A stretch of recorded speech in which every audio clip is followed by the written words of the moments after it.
নমস্কাৰ বন্ধু বান্ধৱীসকল জাগিতিলৈ আপোনালোকক স্বাগতম আমি ক্ৰমাগতভাৱে অসম হিষ্ট্ৰীৰ টপ 500 কুৱেশ্যনৰ এটা পাৰ্ট লৈ আহিছো আপোনাৰ এক্সামৰ কাৰণে যদি কম সময় আছে তেনেহলে এই পাৰ্টটো আপোনালোকৰ কাৰণে বহুত বেছি ইম্পৰ্টেন্ট হ'ব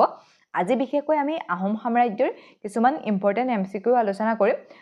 আহোম ৰজাসকলে 1228 ৰ পৰা 1826 চনলৈকে প্ৰায় 600 বছৰ কাল শাসন কৰিছিল এতিয়া আমি কোৱেশ্যন আনসাৰ বিলাকৰ মাজেৰে আলোচনা কৰিম ফাৰ্স্ট কোৱেশ্যন চাওলুং চুকাফাই কিমান খ্ৰীষ্টাব্দত অসমত আহোম সাম্ৰাজ্যৰ প্ৰতিষ্ঠা কৰিছিল 1218 চন 1228 চন 1253 চন 1526 চন চাওলুং চুকাফাই 1228 খ্ৰীষ্টাব্দত অসমত আহোম সাম্ৰাজ্যৰ প্ৰতিষ্ঠা কৰিছিল নেক্সট কোৱেশ্যন চুকাফাই আহোম সাম্ৰাজ্যৰ প্ৰথম ৰাজধানী ক'ত পাতিছিল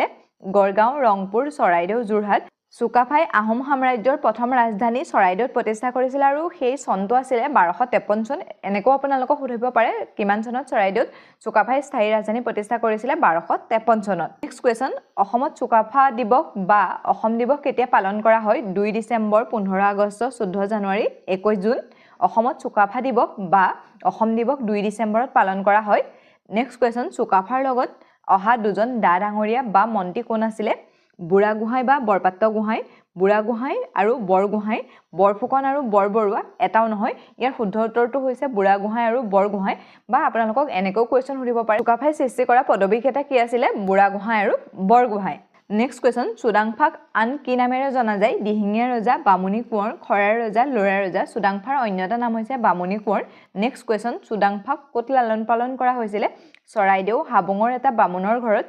কামৰূপত গড়গাঁৱত চুডাংফাক হাবুঙৰ এটা বামুণ পৰিয়ালত লালন পালন কৰা হৈছিল সেইকাৰণে তেওঁৰ নামটো বামুণী কোঁৱৰ হৈছিল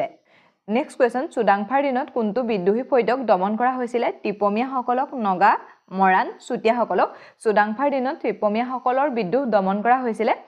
তাৰ পাছৰ কোৱেশ্যনলৈ আহিছো চুডাংফাই তেওঁৰ ৰাজধানী ক'ত স্থাপন কৰিছিল চৰাইদেউ গড়গাঁও চৰগুৱা ৰংপুৰ চুডাংফাই তেওঁৰ ৰাজধানী চৰগুৱাত স্থাপন কৰিছিল তেওঁ চৰাইদেউৰ পৰা ৰাজধানী চৰগুৱালৈ স্থানান্তৰ কৰিছিল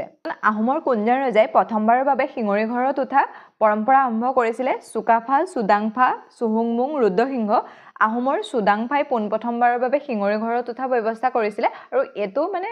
এজন ৰজাৰ ৰাজ অভিষেক কৰাৰ এটা প্ৰথা হয় সেই প্ৰথাটো আৰম্ভ কৰিছিল চুডাংফাই নেক্সট কোৱেশ্যন কাৰ শাসনকালৰ পৰা আহোম ৰাজবংশৰ হিন্দু ধৰ্মৰ প্ৰভাৱ আনুষ্ঠানিকভাৱে আৰম্ভ হৈছিল